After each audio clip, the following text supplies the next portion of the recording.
Thank you, Philippa. That was a lovely introduction. It's really great to be collaborating with you here again. Today I'm joined by Sophia Falk. I've been a big fan of Sophia's work for quite a while. Sophia has written some very influential papers over the last few years that I believe are really at the forefront of very important kind of like perspectives that I think we need to be taking on AI's materiality. Something that is very challenging to get out, to usefully quantify and then to act on. And I think a lot of organizations around the world who are building or adopting AI systems and attempting to do so at some meaningful scale are really grappling with this, and they want to do better. So it's a real privilege, Sophia, to have you here with us today to help kick off this series. Rather than me introducing you, because I don't think that sounds like the best idea, it would be really wonderful if you could just share a little bit about yourself and your areas of research. Sure. Yeah. Thank you for having me, and thank you for that wonderful introduction. So I'm in my fourth year as a PhD student at the Bonn University in Germany and at the Bonn Sustainable AI Lab, which is hosted at the Institute for Science and Ethics. So it's an interdisciplinary research project together with the agricultural faculty. So it's a big of a mix there. And my background is actually in resource economics and environmental economics. So a big focus on resource consumption and environmental policies. And with that lens, I also look at the resource consumption of AI development. And besides from the traditional image of looking at energy consumptions and carbon emissions, and lately also water consumption of AI training, I look more into the material infrastructure of AI. So what other resources do we need to build AI infrastructure to then use it for training AI models?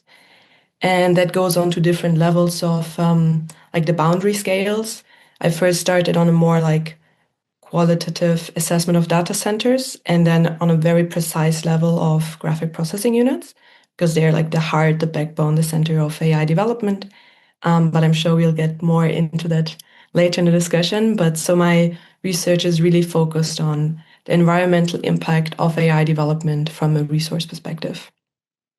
Amazing. And I just want to allude briefly to the cradle to grave paper. Has that come out? Is that gone through the peer review process yet? It's under review. It's under review. Okay.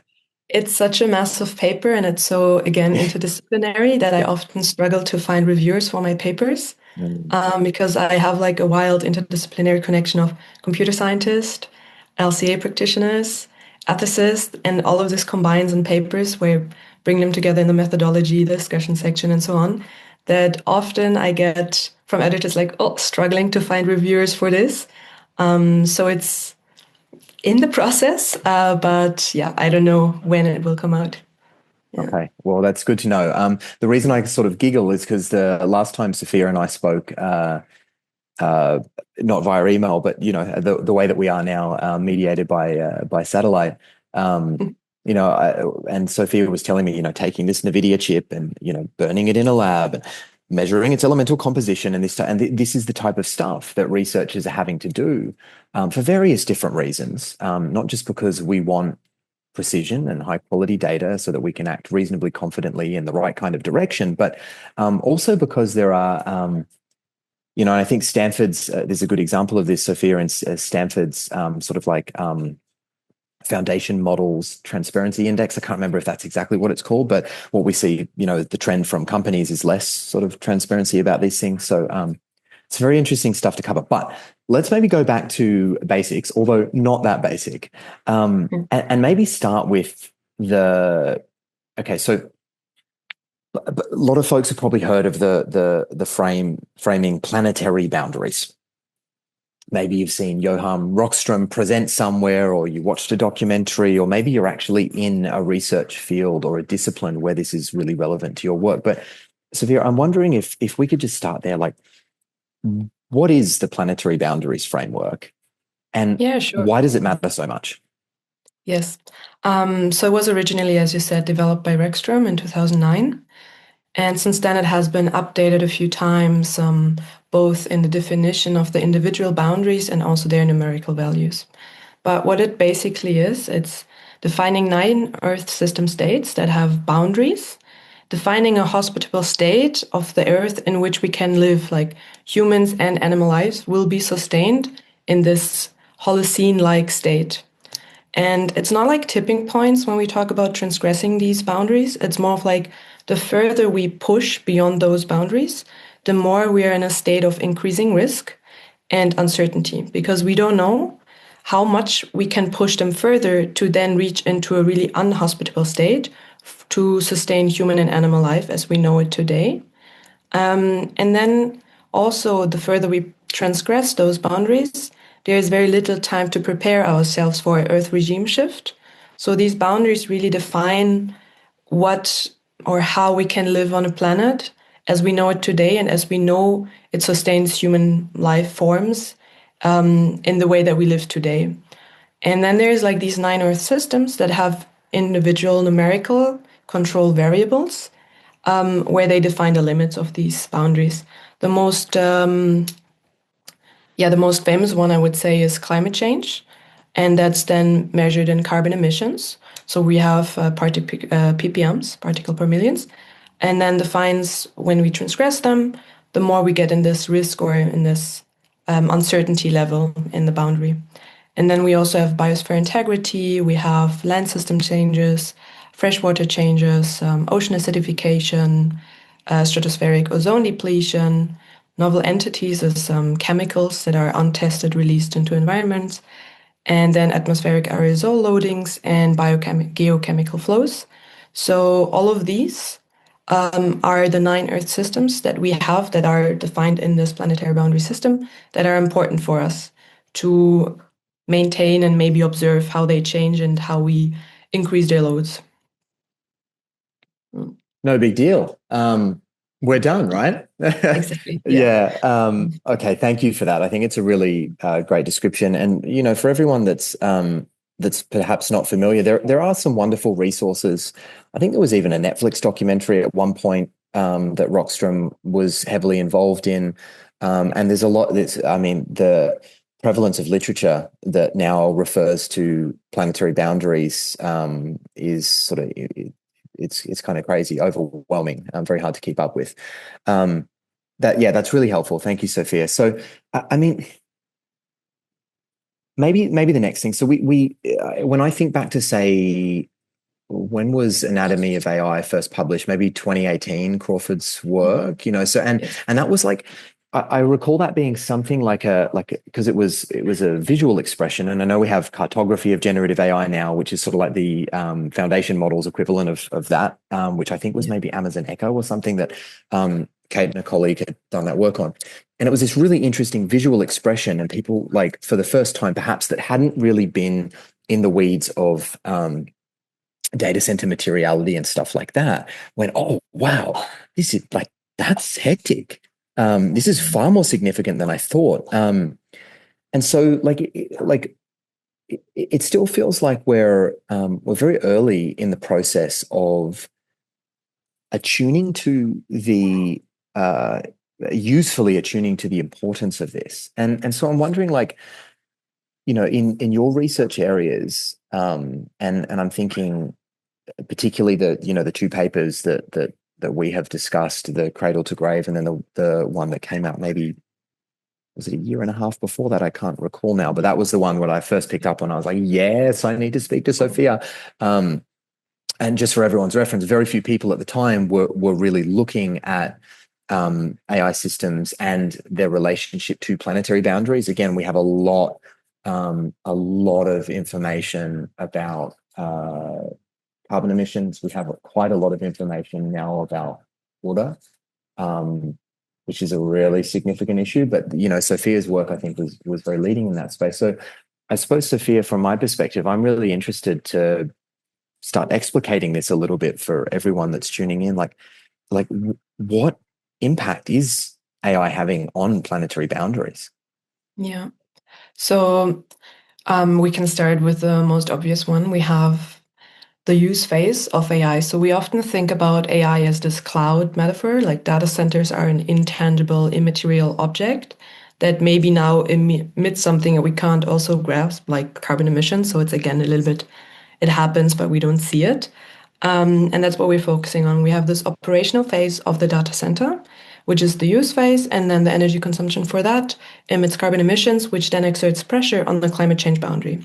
So that's quite well known for all of us. It's quite well understood dynamics. We kind of understand it. But this data center is actually like a tangible, physical, huge infrastructure. It also had a life before that and also after it. So we have resource extractions to then build these components. And this resource extraction then goes into a processing phase, then in a manufacturing phase of very complex electronic products. Then we use them, that's what we are looking at.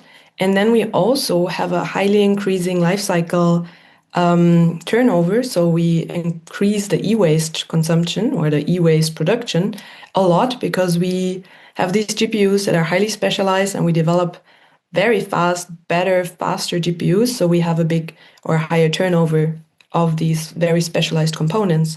So we also need to include in our assessments not only the operational phase, but the whole life cycle of resource extractions till disposal of electronic products. And then we can map these different life cycle stages to planetary boundaries. For example, the mining for raw materials and e-waste has a huge impact on the land system change boundary. Then we have the biosphere integrity, which is measured in impact on biosphere and biodiversity. So then again, raw material extraction, e-waste, also electricity generation, and these all impact habitats for animals. These all impact how they can, especially raw material extractions and e-waste, also have huge land covering areas that then pollute those areas widely and impact local species. And then we have the impact novel entities, which I defined before as synthetic chemicals released in the environment without adequate safety testing. So this we mainly have in the manufacturing state of highly specialized components. We've seen maybe more about semiconductor manufacturing in Taiwan. So there's a lot of chemicals released into the waters just by rinsing them off with fresh water. So manufacturing impacts both freshwater availability and novel entities. And then also e-waste, again, releases a lot of toxins into the environment by fumes of artisanal e-waste mining or e-waste separation, recycling, in like dump burning. All of this releases toxins by evaporation into the air, by seeping into the groundwater. So we have a lot of those pollutions that are not considered in our current narrative of carbon emissions. And they can be made more visible when we're mapping them to the planetary boundaries and show that along the whole life cycle, we have these impacts on different planetary boundaries. And at that time, it was more of like a qualitative mapping study to show that these impacts exist. But with my later paper of the life cycle assessment, I could actually quantify those impacts on the planetary boundaries, because we then finally, for the first time, had an actual primary data set on the elemental composition of the hardware. So we really, as I said before, as you said before, we took apart the state-of-the-art GPU, we burned it up to then chemically analyze the elemental composition of the GPU. So we know now the exact elements from the heatsink, from the PCB, from the chip, from there's like little very specialized components that are called power and packages. So we could then really analyze the exact material composition, then do a very specialized life cycle assessment study, and then normalize them against the planetary boundaries again. So we could show basically in this normalized metric the environmental impacts of training an AI model in the equivalence of the annual environmental budget per capita across the environmental impact categories. So it's basically, if we think the planetary boundary, every one of us has a personal budget per year, a global budget, that if we all just remained within this budget, we would remain within the planetary boundaries. So we could then show the training of the life cycle, the training of the AI model, how much of that budget it would consume in the year. So for the easiest boundary, it would be climate change. Then the training of one round of GPT-4 consumed 11,500 times the budget of one person. So the budget of 11,500 people just to train one round of GPT-4. Yeah, which is fascinating, right? Because a little bit earlier in this process of scholars, I think, beginning to more rigorously investigate these issues and more funding being directed towards these areas of research, there was huge emphasis on upfront training, right? And now it's kind of like, oh no, inference is the issue. Yes. Yeah, which is, and the way that you have expressed that, so that there is something that like means something to an everyday person, like, okay, 11,500 people, like their budget for life, No, right? for 1 year. For 1 year. Sorry. Their budget for living, for being Yes. in this world for a 12-month Yes. period, for a full cycle around the sun, is Gonski's, which is really fascinating.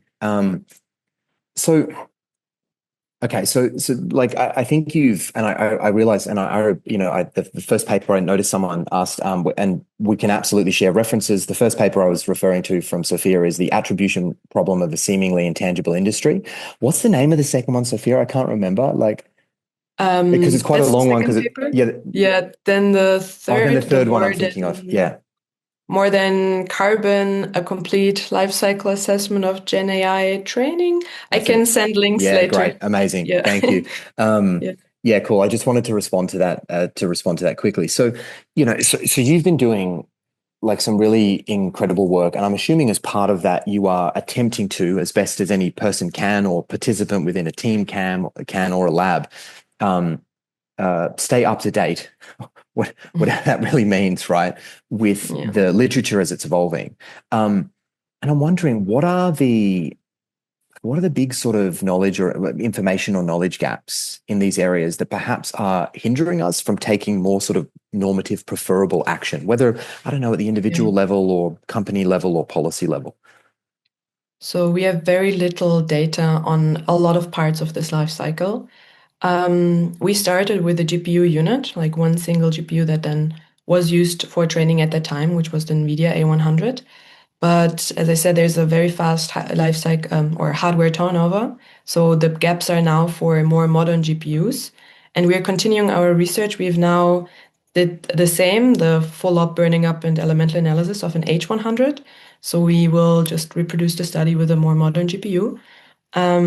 But the boundary is still very limited to just one GPU. A data center exists of like server racks, whole networking infrastructures, cables, power backup supplies, cooling devices, and so on. So it's always what we have is a very like conservative boundary because it's really just based on that one GPU unit and not takes into consideration the whole data center ecosystem of much more hardware and more things going on around it. So I think that's a big knowledge gap that we're having. But for the precision that we did for the GPU, we couldn't include other data center infrastructure components because we would have a very different detail on it. We couldn't do like just an elemental analysis of bigger infrastructure components. So we stayed with our primary data to be as specific as possible on the smaller boundary. But it would be nice to have more information on other hardware components to extend the research.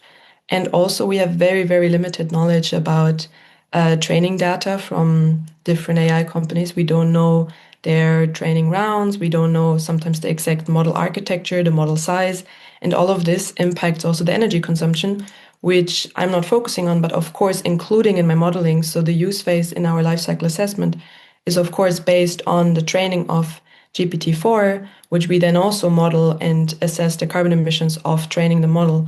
But there we also have huge data constraints that we have to make some assumptions in the end.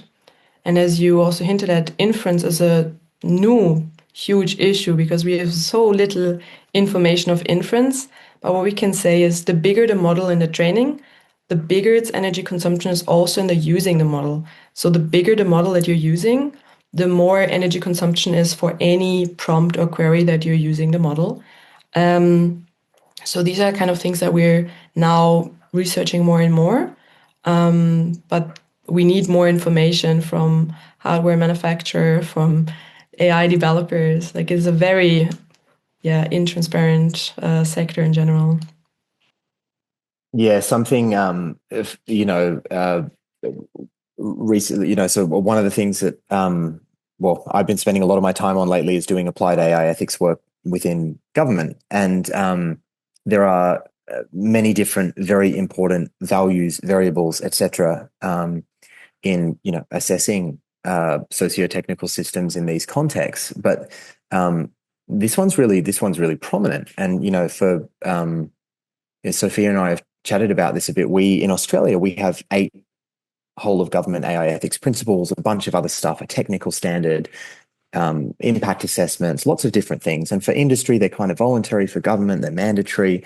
The first principle is really, drawing from consequentialist theories, and it's taking quite a wide boundary approach to looking at well-being at the individual, communal, societal, and planetary system level. And it's a really challenging area because things are moving fast, and this is one of the other things, right? So the speed with which organizations are trying to play this AI game, more or less strategically, et cetera, et cetera. There's I don't want to comment on all of that too much because we get derailed.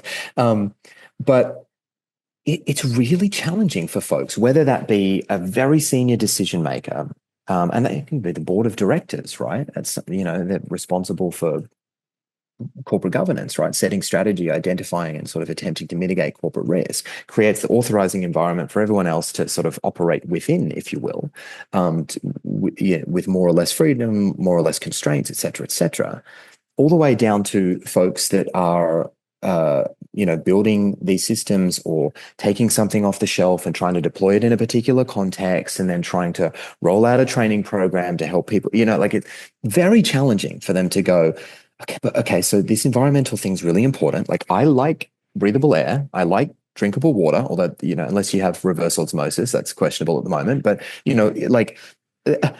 I'd like to do better, but what can I actually do? And so I'm wondering, and I know that, this is something you and I have spoken about, for everyone on the call and for everyone who might be listening to the recording, like whether you're someone that's involved in policy or regulation, or someone that is a senior decision maker, or someone that's being asked to use these systems, like I don't know, you've had Copilot rolled out or something, within your organization, you're being asked to use this system, or you're a machine learning engineer working within a corporation, right? Like, what's practical advice that you might be able to offer, that even if they're heuristics or they're rules of thumb, there's something that gives all of these different diverse folks a better chance of doing better, because obviously there is no kind of one ring to rule them all. We don't have the Palantir to see, although there's modern references there with teal and whatnot, but so we can't see it all. We can't model the world perfectly. We're dealing with gross simplifications of reality, if you will. What can we actually do, Sophia, on a daily basis to do better? Assuming we care. I think most of us do. Yeah. Yeah, it's a big topic, right? To see what can we change and how can we change it. So we're missing basically an informed debate on green digital transformation in general. And that's simply because it's a very intransparent sector and we need more research going into it. But we are always a little bit behind. There's no forward-looking regulation. There's no forward-looking policy engagement in that. So we're always just doing and then ooh, we have to kind of take a step back and now analyze what we've been doing and how that impacts all of us. And I think the problem is also that AI is imposed on all of us. So we can't really use tools, or we open the internet, a browser, search something, and there's now this AI enhanced Google search or something. We can't actively opt out of those options anymore. But it has environmental consequences. All of these Google searches now have a higher energy footprint, need more hardware to be supported. And these environmental impacts, they are for all of us. We all have climate change as an issue together. We all have those results from it, but we are not really having this forward-looking discussion of like, oh, okay, we can't opt out, but we all are impacted by it. And some suggestions what we could do in cases where we can opt out is to have a more intentional use of AI tools, that we are aware that every use of a tool like AI has a bigger environmental footprint. For example, if I can choose to do a simple search query or a simple search on a common like Google search before it was AI enhanced, or other Google tools like Ecosia or DuckDuckGo, they have a different environmental impact than using ChatGPT to ask what's the weather tomorrow like, or to you have like an intentional use of those tools. But then also for AI developers, there's choices that they can make. For example, now we see this trend of bigger data models, bigger parameters, and just scaling it up and up and up. But we can see I did the study where I related the, bear with me. So I related the performance from AI models to their resource consumption. So you can really see how much compute a GPU can deliver over its lifetime. Then I can see how much compute is needed to train an AI model. I can calculate that. And then I can see, or calculate, not see, how many GPUs are needed to train a given AI model. And since I have the elemental composition of the GPU, I can estimate how many tons of specific resources are needed to train that model. And then I compared those estimates of resource consumption to performance metrics, because AI models are tested against common benchmarks. Different AI providers test them against same benchmarks to compare the abilities of their models, Hella Swag or Math. There's different benchmarks to test how well the AI model is performing. And I could show that there's a diminishing return on performance relative to computational investment. So we are scaling resources exponentially while there's a marginal increase in performance capabilities from these models, which just shows basically we are brute forcing intelligence with sheer scale. But if we would put more emphasis on architectural innovations and training methodologies, we could increase performance without pushing such an exponential increase in resource consumptions. Some improvements would be, for example, data quality, to put more emphasis on data quality in the beginning, or to to have better tokenizers. So it's very technical. But for developers, there's also options to reduce scaling, but improve quality of the training to then have better performance gains with less resource consumptions. That would be some, like for developers, trend to have sustainability in mind. Yeah. Yeah, there's so much in there, right, Sophia? And it's clearly a very challenging area. And I'm actually thinking, Philippa, at this point, because we've covered a lot of, I think, really wonderful ground that has seeded some possibility for a bit of group discussion here. Um, there is a point though that Andy Davies has made here from Whole Grain Digital. And Andy, I hope you don't mind me reading this out loud. Andy has said, I think it is possible to opt out with time and care. Surely in this context, the only sure way to act ethically and sustainably is to abstain as comprehensively as is possible. I could comment on that from many different angles. Noting, of course, there is no one sort of normative moral theory to rule them all. But like, how would you respond to something like that, Sophia? The sort of the prompt that pun intended that Andy's given us there. So whenever there's an option to opt out, I would go for it. Whenever I have like intentional use or intentional not using AI, it has an impact. It's kind of, I compare it often to plastic free shopping at a grocery market, or to have this more deliberate choice of eating meat or not eating meat, to be aware of the ethical consequences and the impact on the planet, how much meat I eat. And the same holds for AI. We're just less putting that into the conversation to have this conscious and intentional use of those tools and be aware of the consequences that they're having. And not only once I click prompt generation and when I have an answer from the tool, but also in the whole life cycle before this tool came to existence and also what's going to happen after it.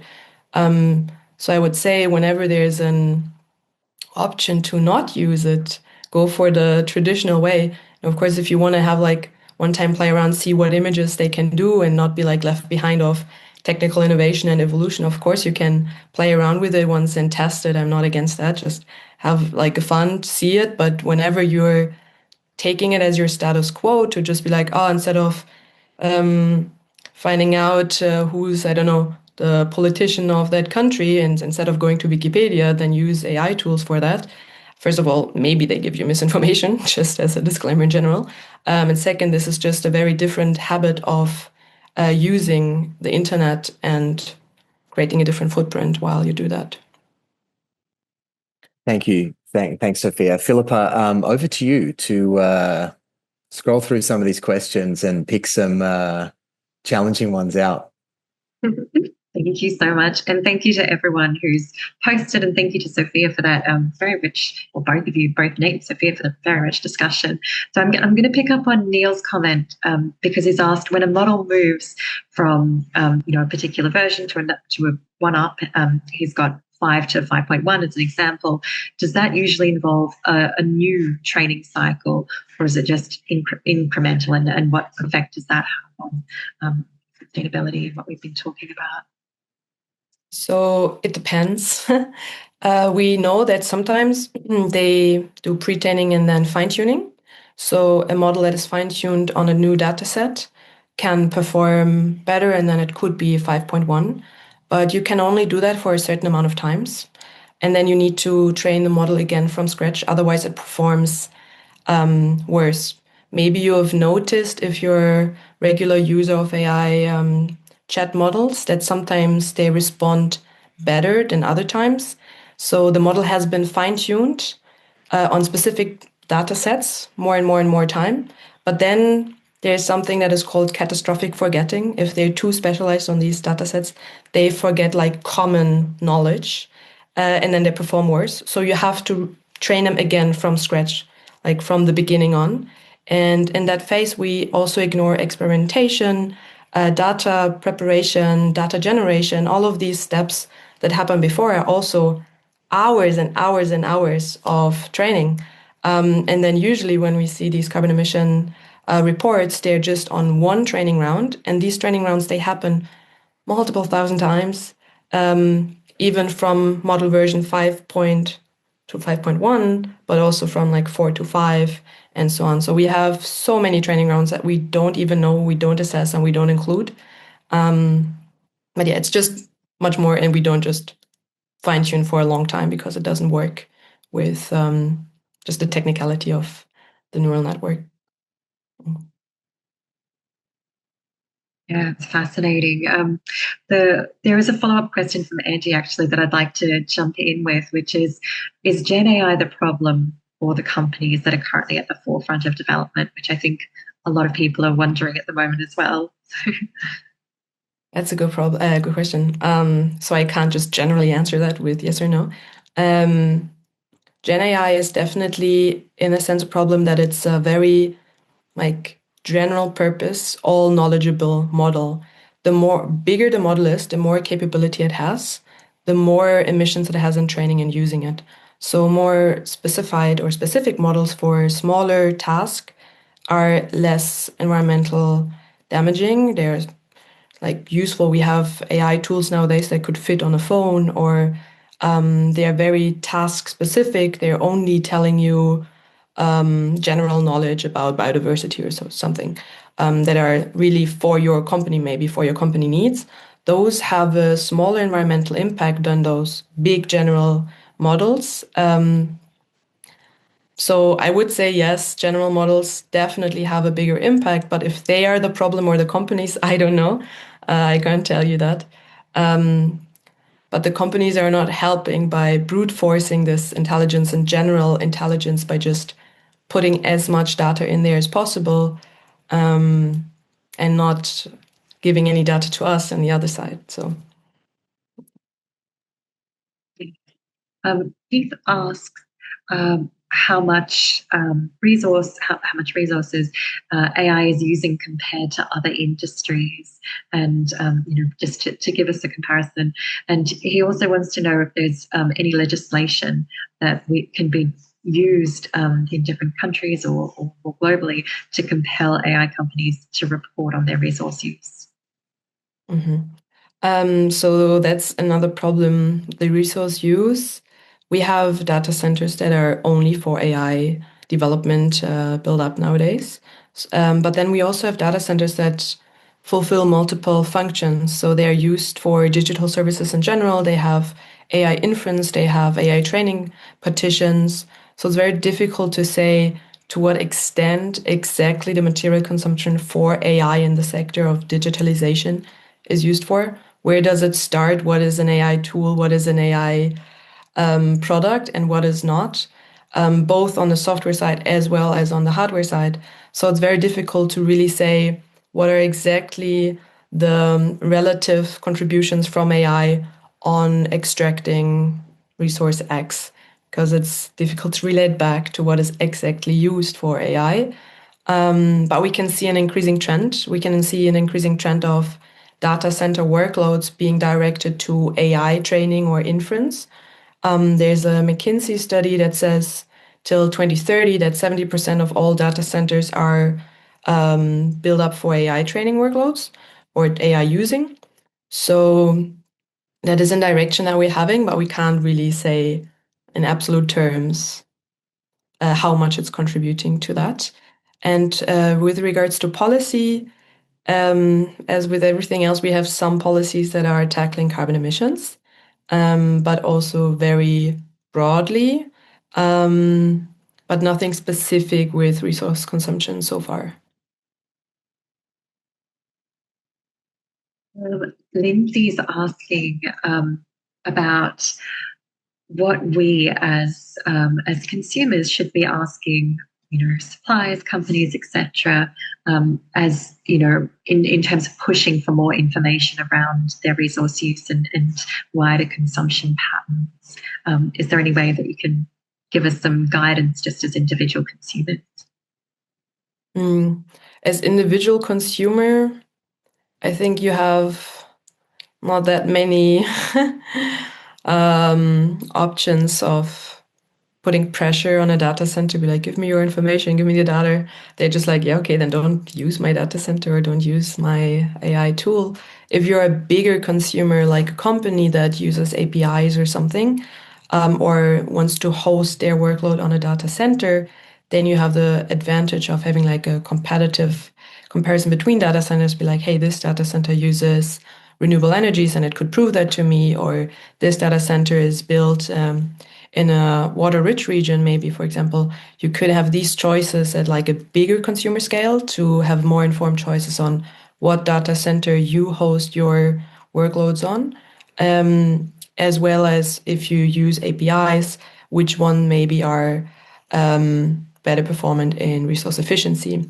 So then you have a choice and you can maybe push a bit for more information, because then they would lose a customer if they don't provide those information. But that's the only way that I can see at the moment. As an individual researcher, I reached out to a bunch of data centers. I didn't get any information. So, That's very telling, I think. Perry's asking, what do you think of green PT / Leaf Cloud? Is it actually a better option? Is it greener? I'm not fully familiar with them in detail, but we have limited option when it comes to greener internet infrastructure or greener data centers.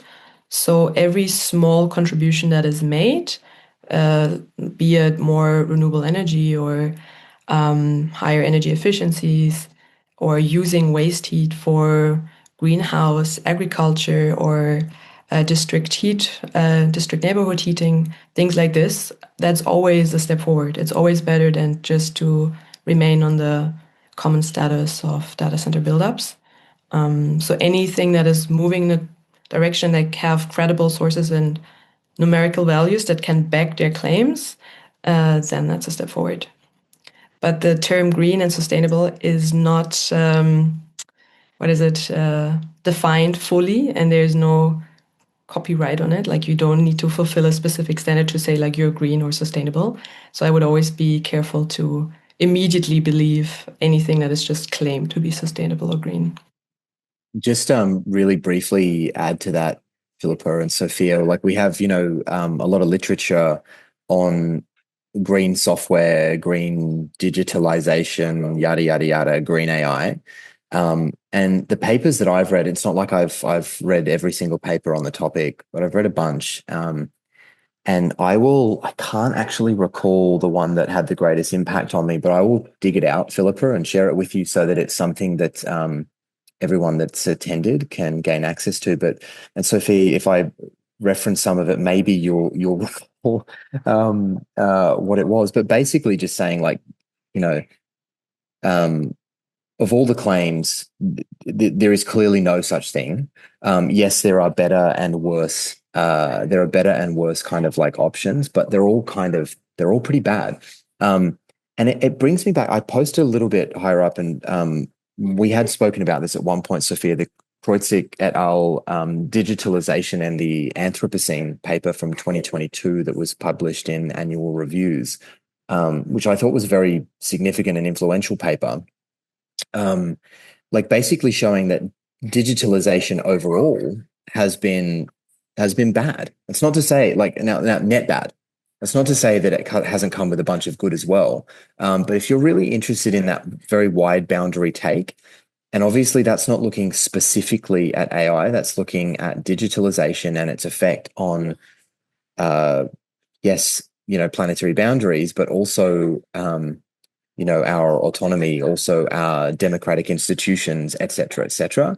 The paper that I posted above from Kreutzig et al. is it's really worth checking out. Yeah, definitely. I'd also recommend that. And I think there's this narrative that was right in the beginning from digitalization that it has dematerialization effects because we store information from like CDs or tapes now on a server, and we don't see it anymore, so it's dematerialized.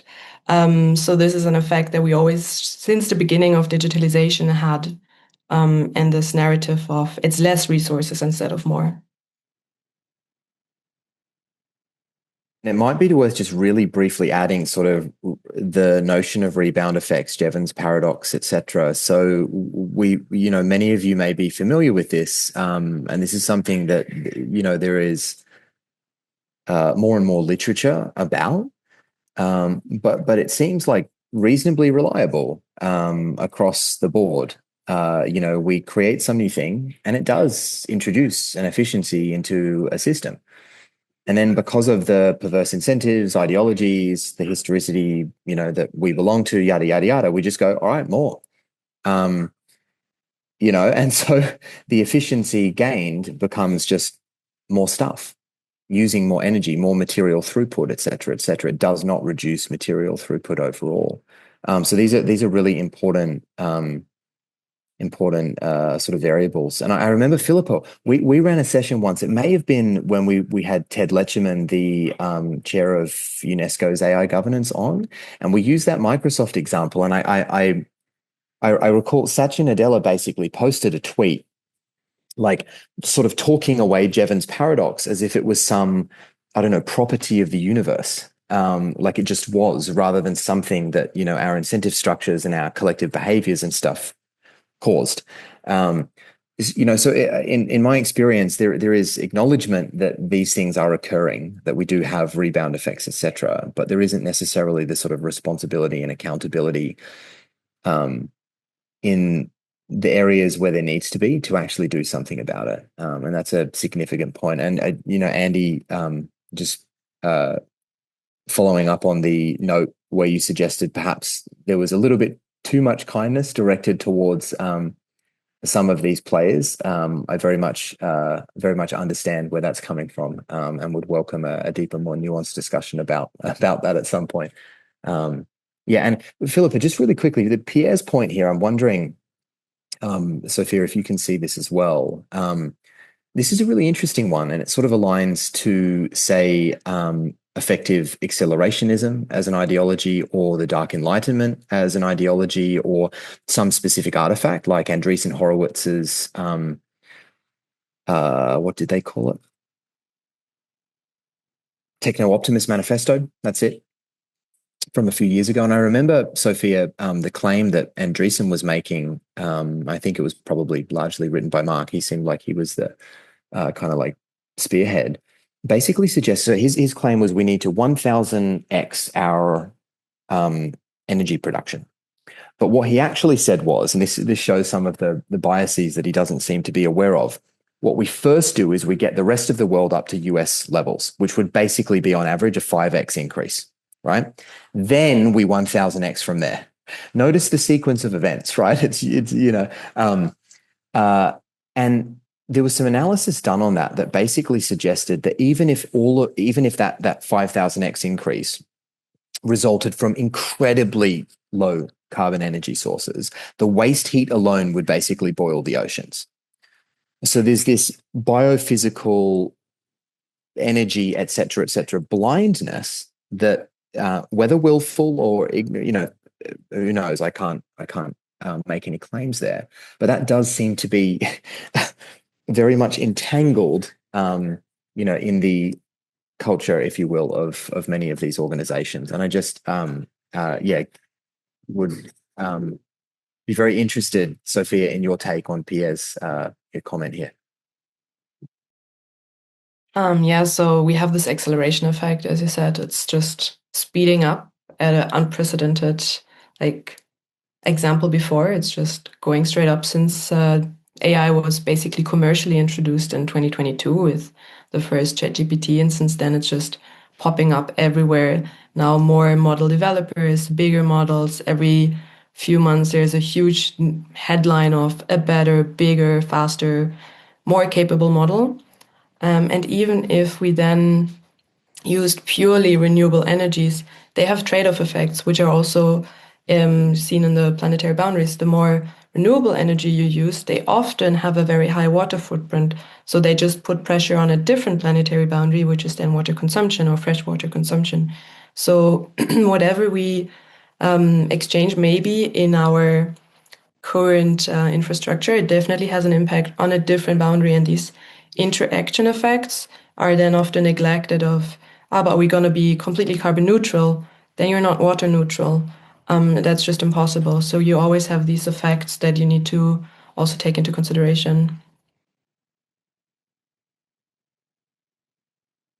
Just following on from that, Anand wants to know if there's any way that AI can support us with addressing climate change and help with preservation and protection of the living environment. Yeah, so I think what is a very important distinction that we rarely make is that the AI for sustainability tools are rarely the ones that have this huge energy footprint, because they're quite small depending on what they do. They're like time series regression models. They have a very different environmental footprint than the generative AI models. And not all of them equally contribute to sustainability goals. So we have AI models that maybe are more a monitoring or informational provision. So we have so many data points on biodiversity, climate change. It's impossible for a human mind to properly analyze them at this point. And AI is definitely better at data analysis and then making trajectories and predictions, and we can use them. But then it's up to the person who receives those information to implement the action that is then also steered towards a sustainability goal. So only having the climate information, we've had information on climate change for a long time, does not necessarily change the output or the status in which we are right now. So it really depends on the AI for sustainability tool, what it does, to what extent it contributes to sustainability goals, is it merely monitoring and informational provision, then the tool itself is good information, like a necessary requirement for us to then execute a sustainable action. But the tools itself can also directly be involved in sustainability goals. For example, we have very decentralized energy grids, and energy sources come from renewable sources, from weather-dependent sources, day or seasonal sources, dependent sources, and then fossil fuel sources. So we have grid management systems from AI tools that then say where energy is coming from and which is used first before we go back to the fossil fuels as a backup system basically in the grid. And those tools directly contribute to sustainability goals because we can feed more renewable sources into the grid in real-time estimation than just fall back on fossil fuels at all time. And then maybe solar sources, we don't store renewable energy in batteries or so they go to waste. We have excess energy sources. So this is a very good example of how AI tools can action or like really help contribute to a sustainability outcome at the end. Thank you so much, Sophia. We're coming to time now, but I just wanted to ask both you and Nate. I mean, this has been such an incredible, rich, deep conversation, and we've had some beautiful comments from people as well to that effect. I just wondered if there was anything further that you would like to say to kind of end the discussion with. Do you want to start? No, or you, Sophia. You go first. Yeah. I think it's amazing that so many people were here today and are interested in the topic. That shows already that there's a lot of interest around the subject and that more people are concerned around the environmental impacts and planetary boundaries, and AI as a pressure factor on them. So I think that already shows a huge difference to like 4 years ago when I started doing this, which is really nice. And I think it was a really interesting discussion. And I love to see that there's so much interest around the subject. Yeah, just very briefly, Philippa, thank you to yourself and to Sophia for so generously investing your time. It's a privilege to be able to hear from leading experts and to engage directly with leading experts. As a philosopher doing very applied work, I have the pleasure of and the challenge of engaging with so many different subjects and subject matter experts. And so, I'm really grateful to have participated. And I just want to second Sophia's point about thank you, everyone, for being here. You've invested an hour of your time in this. And it's really wonderful, really wonderful. So I hope you have a brilliant remainder of your day, whether you've got a few hours left or you've got the whole day ahead of you.